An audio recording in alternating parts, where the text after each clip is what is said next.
phong hù lần dâu và kha thì tôn lâu vàng vang mắn chẳng ta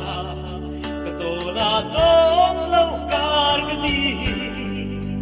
ai hiền phong cái răng ôm đê chỉ tia bóng mồ thêm tia bóng mồ đi tôn lâu cả suy lung lên đi anh tuột về bốc lên tuột tình sắc mê tôn lâu cả suy lung lên đi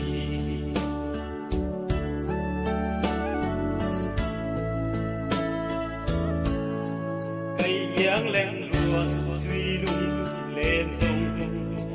xuân vây suy lung lên chân thì anh làm lâu tuột thấy mây bi tê tóm lâu cả rồi tê bỏ đây vây tê chứ thia mong mồ thêm thia mong mồ đi tóm lâu cả suy lung lên đi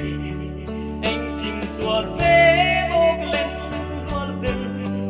sắc phê tóm lâu cả suy lung lên đi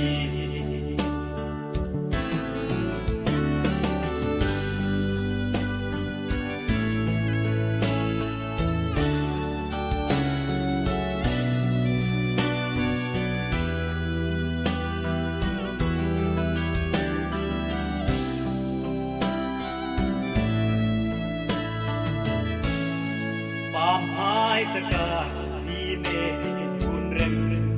cây sông cái đêm lâu ngày rê ngát lại lên ai cha run lung thay cho ba chân cái đua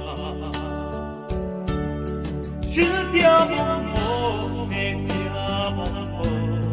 đi tóm lâu cả suy lung lên đi tuột về bốc lên tuột tình sắc mê tóm lâu cả suy lung lên đi anh tuột về